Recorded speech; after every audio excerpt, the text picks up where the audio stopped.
శ్రోతలకు నమస్కారం. కథాపుస్తకంకి స్వాగతం. ఈరోజు మనం శ్రీమతి అత్తలూరి విజయలక్ష్మి గారు రాసిన గుండెలోని వాన అనే కథను విందాం. ఈ కథ మార్చ్ 21, 2026న ఆదివారం ఈనాడు సంచికలో ప్రచురితమైన కథ. ఇక కథలోకి వెళ్దాం. సుశీలమ్మ, రాత్రి మా అబ్బాయి ఆలస్యంగా ఇంటికొచ్చాడు. అప్పుడు చూస్తే మీ ఇంటి కిటికీ తలుపు తెరిచే ఉందిట. అదేమిటమ్మా, ఒక్కదానివే ఉంటావు, అలా తెరిచి పడుకుంటే ఎలా అంటూ పెరట్లో బట్టలారేస్తున్న సుశీలని ప్రహరీ గోడ దగ్గర నిలబడి అడిగింది పక్కింటి విశాలాక్షి. సుశీల నవ్వింది. నాకేం భయం విశాల, నా వయసు 65. ఈ 2 గదుల ఇల్లు తప్ప నగలు నాణ్యాలు ఆస్తులు నాకే ఉన్నాయి, ఎవరేం చేస్తారు అంటున్న సుశీల మాటలకి ఈ రోజుల్లో ఎవరినీ నమ్మలేం, ఏదీ నమ్మలేం. ఎందుకైనా మంచిది జాగ్రత్తగా ఉండు. అయినా మంచో చెడో కొట్టుకుంటూనో తిట్టుకుంటూనో కొడుకు కోడలి దగ్గర ఉండకుండా ఎందుకమ్మా ఈ పంతాలు? ఒక్కదానివి తిని తినక ఎందుకు వెళ్ళకూడదు అంది. వెళ్ళకూడదు అనుకుంది సుశీల మనసులో. పైకి నవ్వేసింది. ఆవిడ ఇప్పుడు అన్నిటికీ నవ్వడం నేర్చుకుంది. ఏడిస్తే గుండె బరువెక్కడం తప్ప ఏం ఉపయోగం అనుకుంటోంది మనసులో. అయినా తనకి భయమేంటి? భయం తన నుంచి దూరమై చాలా కాలమే అయ్యింది. భయానికే తనంటే భయం. బట్టలారేయడం పూర్తి చేసి వంటగదిలోకెళ్ళింది. గుమగుమలాడుతున్న డికాషన్లో వేడి పాలు పోసి కాఫీ కలుపుకొని తెచ్చుకొని పెరట్లో కుర్చీ మీద రాలిన పండుటాకులు దులిపి కూర్చుంది. వాతావరణం ఎంతో ఆహ్లాదంగా ఉంది. రాత్రి కురిసిన వానకి రాలి నేలకి అతుక్కుపోయిన ఆకులతో తివార్చి పరిచినట్టు ఉంది నేలంతా. ప్రకృతి పసుపు నీళ్లతో స్నానం చేసిన బాలింతరాల్లా ఉంది. ఎంత హాయిగా ఉంది! ఈ స్వేచ్ఛ, ఈ ఆనందం పరాధీనలకు ఉంటుందా? అద్దాల మేడలు, ఆడీ కార్లు ఇవ్వలేని అపూర్వమైన సంతృప్తిని ఇస్తోంది ఈ జీవితం. ఒంటరి జీవితం ఎంత బావుంటుందని తెలియక కొడుకు ఆశ్రయంలోనే బ్రతకడానికి చాలా పోరాటం చేసింది. ఆవిడ నవ్వుకుంది. విశాలాక్షి తరచూ ఇలా హెచ్చరించటమో భయపెట్టడమో చేస్తూనే ఉంటుంది. ఏదో ఒకటి అంటూనే ఉంటుంది. బహుశా తను పొందుతున్న ఆనందం ఆవిడికి లేదన్న బాధ, అసూయో కొడుకు దగ్గరికి వెళ్ళు వెళ్ళు అని పోరుతూనే ఉంటుంది. రాత్రి తలుపు తీసి పడుకోవడం ఏమిటి? అలా జరగలేదే. ఆవిడ ఒక్కసారి రాత్రి ఆలోచనల్లోకి వెళ్ళింది. కానీ ఎంత ఆలోచించినా తను కిటికీ తలుపులు తీసి పడుకున్నట్టు గుర్తులేదు. చాలాసేపు నిద్ర పట్టక అలా వర్షంలోకి చూస్తూ కూర్చుంది. కానీ పడుకునే ముందు తలుపులేసిందే. నిజానికి ఆవిడికి నిద్రలేమి లేదు. ఒక్క ఆకు కూడా కదలనని మొరాయిస్తున్న చెట్లు ఒక గాలితెరని కూడా లోపలికి పంపకున్నా, ఒళ్ళంతా చెమటతో తడిసిపోయినా, మానసికంగా అస్థిమితంగా ఉన్నా, ఆలోచనలు జోరీగల్లా ముసురుకుంటూ రొదపెడుతున్నా ఆవిడని నిద్రాదేవి మాత్రం ఆదరిస్తూనే ఉంది. రాత్రి 11 గంటల దాకా టీవీ చూస్తూనో ఏ భగవద్గీతో చదువుకుంటూనో కాలక్షేపం చేసి 11 కాగానే లైట్స్ ఆఫ్ చేసి మంచం మీద వాలుతుంది. ఓం నమశివాయ అని 3 సార్లు స్మరణ చేసి కళ్ళు మూసుకోగానే నిద్ర పట్టేస్తుంది. తిరిగి 5 గంటలకి టంచనుగా లేస్తుంది. అలాంటిది రాత్రి ఎందుకో నిద్ర పట్టలేదు. ఉధృతంగా వాన కురుస్తుంటే కిటికీ రెక్క తెరిచి చూస్తూ కూర్చుంది. వానొస్తే ఎన్నో జ్ఞాపకాలు ఉసుళ్లలా ముసురుకుంటాయి. వాటిలో కొన్ని తీయటి జ్ఞాపకాలు. అవి వివాహం అయ్యి కాపురానికి వచ్చిన దగ్గర్నుంచి పిల్లలు పుట్టి వాళ్లకి 10 ఏళ్ళొచ్చేదాకా పొందినవి. మరికొన్ని చేదు జ్ఞాపకాలు. అవి ఎంతో ప్రేమించిన భర్త తనని ఒంటరిగా వదిలి వెళ్ళిపోయి బాధ్యతల బరువు మోస్తున్నప్పటి జ్ఞాపకాలు. బాధ్యతలు సక్రమంగానే నిర్వర్తించింది. అదేంటో పిల్లలే అక్రమంగా తయారయ్యారు. ఇద్దరికిద్దరూ స్వార్థపరులు. కూతురు పెళ్ళయ్యాక పరాయిదవుతుంది. ఈ నిజం ఒప్పుకోగలదు. కానీ కొడుకెందుకు పరాయివాడయ్యాడు? చిన్నప్పటినుంచి పెంచిన ఆయాని కూడా గుర్తుంచుకుని ఆప్యాయంగా పలకరించిన తండ్రికి పుట్టిన పిల్లలు వాళ్ళు. ఇలా ఎలా తయారయ్యారు? తల్లినే మర్చిపోగలిగారంటే ఎంత విషాదం. తన అత్తగారు ఆయన చిన్నప్పుడు పోతే ఆయా చేతిలో పెరిగాడు. ఆవిడ కూడా ఎంతో ప్రేమగా పెంచింది. ఆ కృతజ్ఞతతో ఆవిడ బ్రతికినన్నాళ్ళు తన భర్త ఆయాని కనిపెట్టుకునే ఉన్నాడు. అలాంటిది ఆయన రక్తం పంచుకొని పుట్టిన పిల్లలు కన్న తల్లినే మర్చిపోయారు. ఇది ఎలా సాధ్యం? అలా ఆలోచిస్తూ కూర్చుంటే చల్లగాలి మొహాన్ని తడిమి ఓదార్చింది. వానచుక్కలు చెంపలని మీటి, ఇది జీవితం, ఇలాగే ఉంటుంది అని నచ్చచెప్పాయి. ఆ స్వాంతనలో తడిసిపోతూ కూర్చుంది. అదేంటో పిల్లలు పెళ్ళిళ్ళయ్యాకో ఉద్యోగాలొచ్చాకో మారిపోయి తల్లిదండ్రులని బాధ పెడతారు. కానీ తన పిల్లలు పెరుగుతూనే దుర్మార్గంగా పెరిగారు. చిన్నప్పటినుంచి స్వార్థమే. అంత స్వార్థం తనకీ లేదు, ఆయనకీ లేదు. వీళ్ళకెలా వచ్చిందో? ఇందులో తప్పెవరిది? తనదా, ఆయనదా? ఆయన ఎంత ప్రేమించేవారు పిల్లలని. వాళ్ళు ఏది అడిగినా లేదు కాదు అనలేదు. వీళ్ళే ప్రతి విషయంలో దురాశకి పోయి తండ్రిని ఎంత మాట పడితే అంత మాట అనేలా తయారయ్యారు. ఆ బాధ తట్టుకోలేకనేనేమో ఆయన గుండె చాలా త్వరగా ఆగిపోయింది. అప్పటి నుంచి తన గుండెలో తడి ఆరిపోయింది. ఆలోచనలు వదిలించుకొని ఖాళీ అయిన కాఫీ కప్పు తీసుకుని వంటగదిలోకెళ్ళి వంటకి ఉపక్రమించింది. సాయంత్రం విశాలాక్షి ఇంట్లోకొచ్చింది. ఇవాళ రాత్రి మళ్ళీ వానొందిట, వార్తల్లో చెప్పారు. అన్నట్టు నీ కోడలికి ఆరోగ్యం బాగాలేదుట. నీ కొడుకొక్కడే ఇబ్బంది పడుతున్నట్ట. వంట మనిషి కూడా మానేసిందిట. మరో మనిషి దొరకనేలేదట. పిల్లల్ని స్కూల్లో దింపడం, భార్యకి మందులివ్వడం, వంట చేసుకోవడం, ఆఫీస్ పని చేసుకోవడం చాలా కష్టంగా ఉందని మా అబ్బాయితో చెప్పాట. పాపం పిల్లాడు ఎంత ఇబ్బంది పడుతున్నాడో. వెళ్ళొచ్చు కదమ్మా, మరీ ఇంత పంతమేమిటి నీకు అంటోంది విశాలాక్షి. అవునా అన్నట్టు ఆవిడ వైపు చూసింది. సుశీల మాతృహృదయం తల్లడిల్లిపోయింది. ఉన్నపాటున రెక్కలొచ్చి ఎగిరిపోతే ఎంత బావుండు అనిపించింది. నల్లగండ్ల వెళ్ళడం అంటే మాటలా? కనీసం 2 బస్సులు మారాలి. ఆ రోజు వాళ్ళు తనని వదిలి వెళ్ళిపోయిన 10 రోజుల తర్వాత ఆ రోజు గుర్తొచ్చి దుఃఖం ముంచుకొచ్చింది. నిగ్రహించుకుంది. 2 కోట్లు పెట్టి ఇల్లు కొనుక్కుని తనని ఒంటరిగా నిర్దయగా వదిలి వెళ్ళిపోతే నిర్వికారంగా చూస్తూ ఉండిపోయింది. కనీసం మాట వరుస కన్నా ఈ ఇల్లు అద్దెకిచ్చి మాతో రావచ్చుగా అమ్మా అంటే వెళ్ళాలనుకుంది.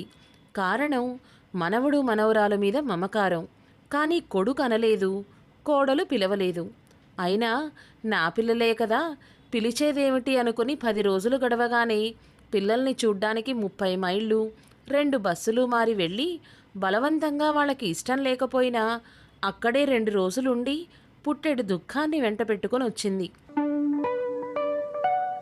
ఈ వయసులో అంత దూరం నుంచి రాకపోతే కొంపలేమంటుకుపోయాయి. నువ్వు తిరిగి సవ్యంగా ఊరు చేరేదాకా మాకు టెన్షను.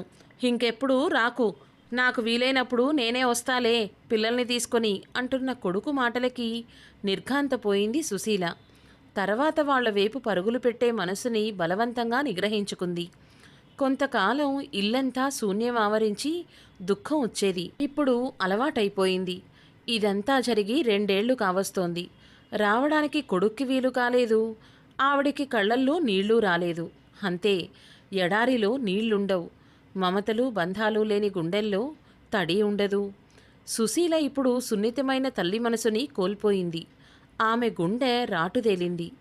దేనికి భయం లేదు, కంగారు లేదు. అన్ని పనులు కూల్గా చేసుకుంటోంది. ఇదివరకు చెక్కు మీద సంతకం చేయడం తప్ప ఇంకోటి తెలీదు తనకి. ఇప్పుడు సేవింగ్స్ అకౌంట్కి, కరెంట్ అకౌంట్కి, ఫిక్స్డ్ డిపాజిట్కి తేడా తెలుసు. ఇదివరకు తనకి పెన్షన్ ఎంతొస్తుందో కూడా తెలిసేది కాదు. ఇప్పుడు పైసా దగ్గర నుంచి లెక్క తెలుసు. తన దగ్గర భర్త వదిలిపెట్టిపోయిన 20 లక్షల్లో కొడుకు అడిగినప్పుడల్లా చెక్కు మీద సంతకం పెట్టగా 5 లక్షలు మిగిలితే ఆవిడే ఎఫ్డీ చేసుకుంది. తనకి వచ్చే ఫ్యామిలీ పెన్షన్తో సుఖంగా నిశ్చింతగా ఉంటోంది. ఇప్పుడు ఆ ప్రశాంతత మీద పిడుగు వేసింది విశాలాక్షి. వెళ్ళాలా? తను అనవసరంగా పంతాలకి పోతోందా? వాళ్ళెవరు? కన్న కొడుకేగా, మనవడు మనవరాలు. కోడలు పరాయి పిల్లైనా తన ఇంటికి వచ్చాక తన పిల్లే అనుకుని ప్రేమగా చూసుకుంది. ఆ ప్రేమను ఆ పిల్ల నిలుపుకోలేదు. తనని ఇంట్లో ఒక పనికిరాని వస్తువుగా చూసింది. అవమానించింది, విసుక్కుంది. తన అవసరం వాళ్ళకి లేదని మాటలతో చేతలతో తేటతెల్లం చేసింది. చిన్న పిల్ల ఏదో తెలివి తక్కువగా ప్రవర్తించింది. తను పెద్దది, ఆ పిల్లతో సమానంగా ప్రవర్తిస్తే ఇక ఈ పెద్దతనానికి అర్థమేముంది?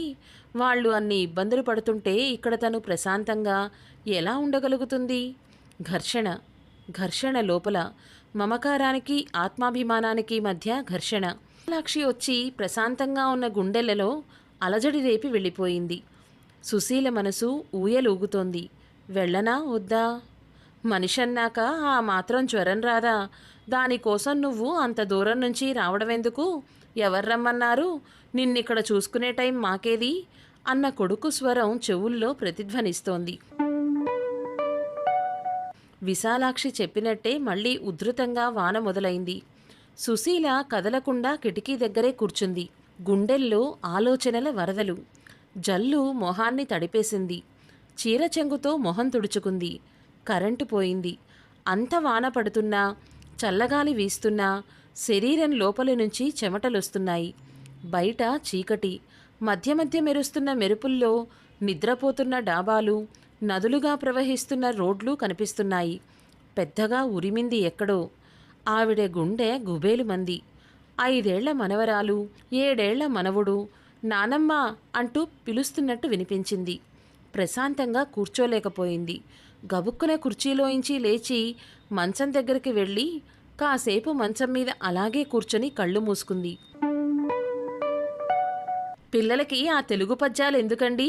మీ అమ్మ తాతల కాలం నాటి పద్యాలు చెప్తుందే, వాళ్ళకి అవెందుకు పనికొస్తాయి? నా పిల్లల చదువు నే చూసుకుంటాను.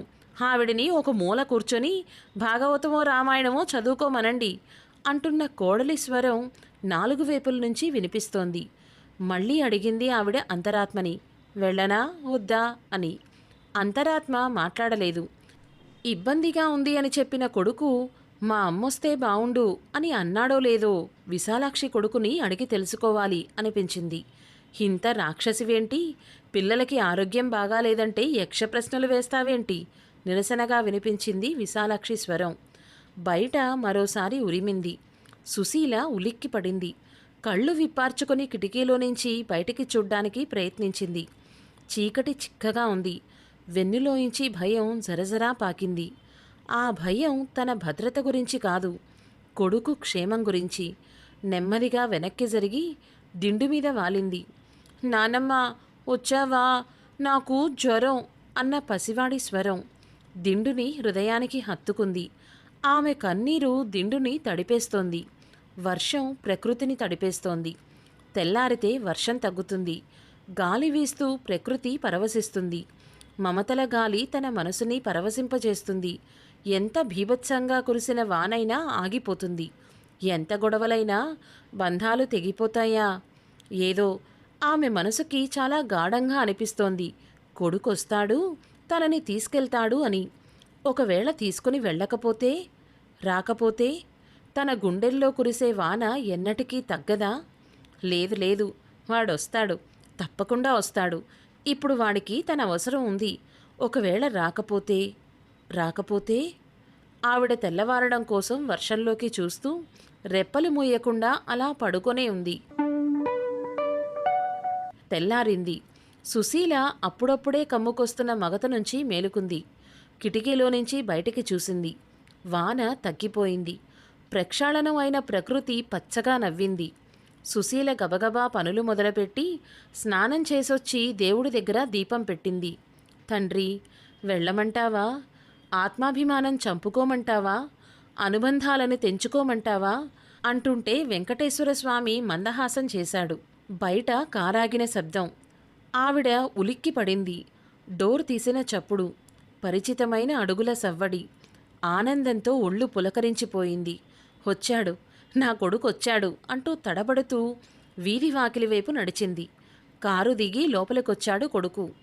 ఆవిడ కాళ్ళు చేతులు వణికాయి. గుండె కొట్టుకుంది.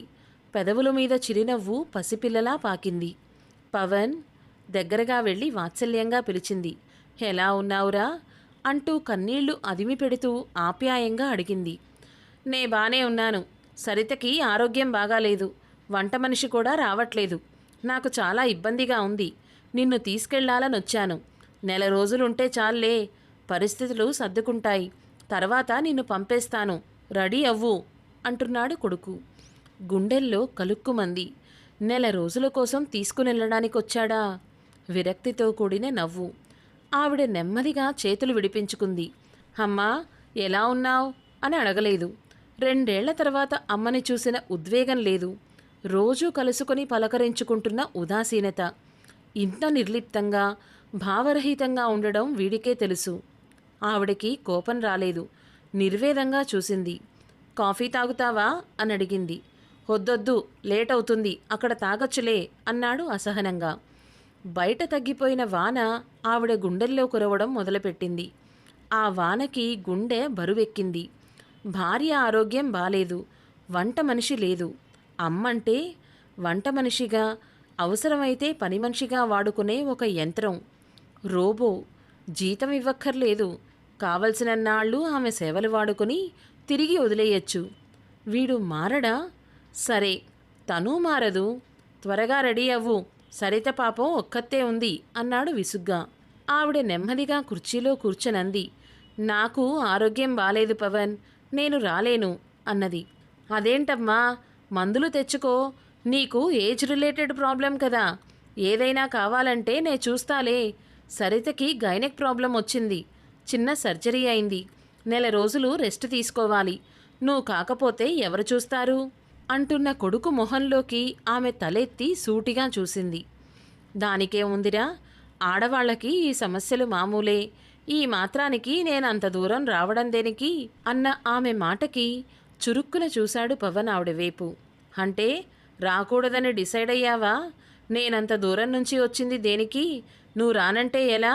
ఎవరు చేస్తారు అన్నాడు. నువ్వు వచ్చేటప్పుడు నన్ను అడిగావా? కనీసం నేనిలా వస్తున్నాను, రెడీగా ఉండు అనైనా చెప్పావా?